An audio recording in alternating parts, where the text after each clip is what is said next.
महर्षि व्यासदेव ने कहा, मैं और वेदों का अध्ययन करूंगा।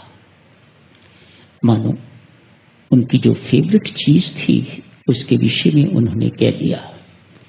पूछने वाले ने फिर पूछा, अगर और आयु बढ़ा दी जाए तो क्या करोगे? तो महर्षि व्यासदेव कहते हैं, मैं और वेदों का अध्ययन करूंगा। पूज्यपाद स्वामी जी महाराज इसी बात पर फरमाते हैं, यदि कोई मेरे से पूछे, सत्यानंद तुम्हारी उम्र थोड़ी और बढ़ा दी जाए, उससे भी और बढ़ा दी जाए, तो आप क्या करोगे? तो स्वामी जी महाराज फरमाते हैं, मैं उनको उत्तर दूंगा, मैं राम नाम जपूंगा। ये साधक जनों, ये राम नाम जो स्वामी जी महाराज ने उनकी कृपा से हमें प्राप्त हुआ है, ये बहुत उच्च बात है। काश कोई इसका अनुभव कर सके, कोई इसका मूल्य जान सके। अनमोल चीज का मूल्य कौन जान सकता है?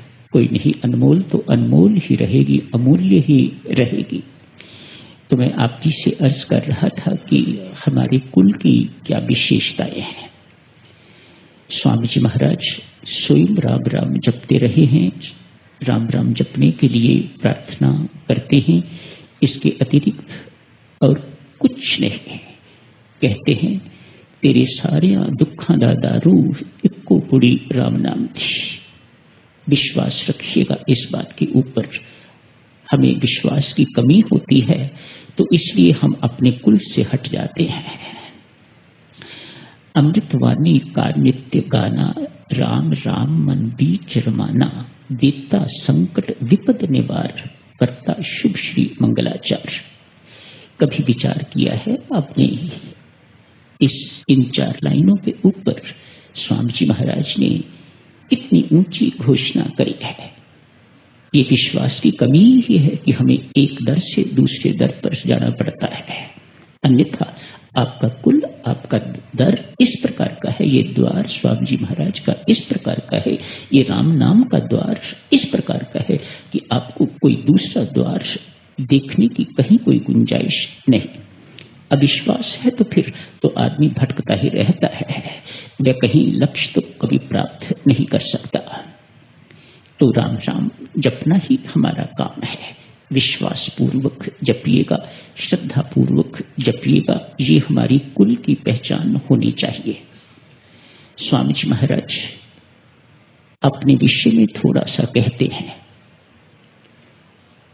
कहते हैं, मैंने जिंदगी में नौकरी नहीं करी, मैंने जिंदगी में कोई दुकानदारी भी नहीं करी, मैंने जिंदगी में भीख नहीं मांगी और परमात्मा ने मुझे कभी भूखा नहीं रखा।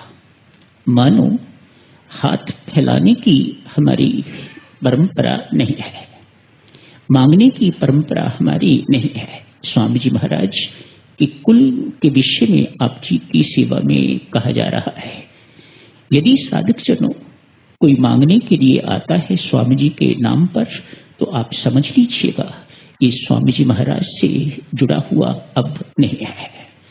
जो स्वामी जी महाराज से जुड़ा हुआ है, उनके नियमों का पालन करना चाहता है, उनके अनुशासन में रहना चाहता है, उसे कभी इस प्रकार के हाथ फैलाने की आवश्यकता नहीं। Swami ji Maharaj was always at the giving and.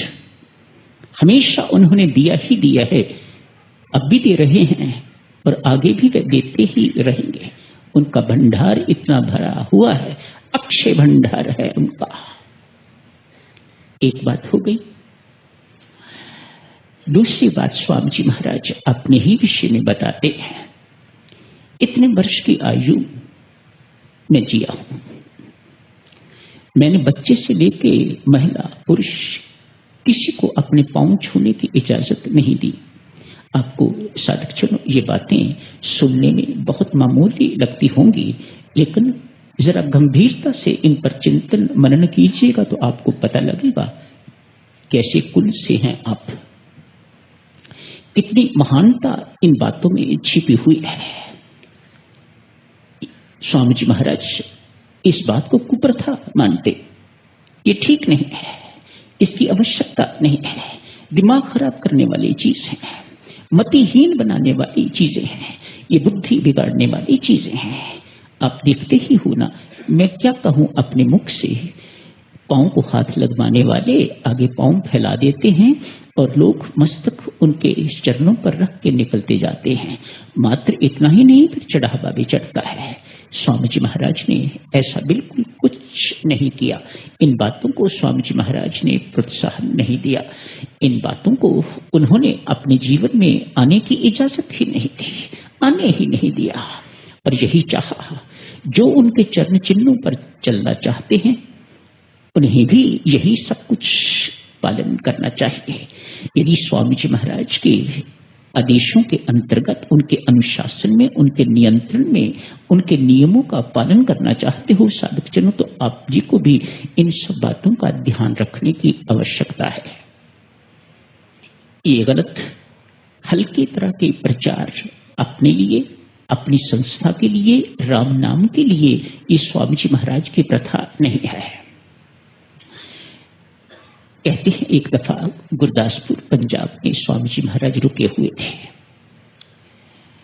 Professor Agnihotri के बड़े भाई बलदेव अग्निहोत्री जी ने स्वामी जी महाराज के आगमन पर ढिंढोरा पिटवा दिया।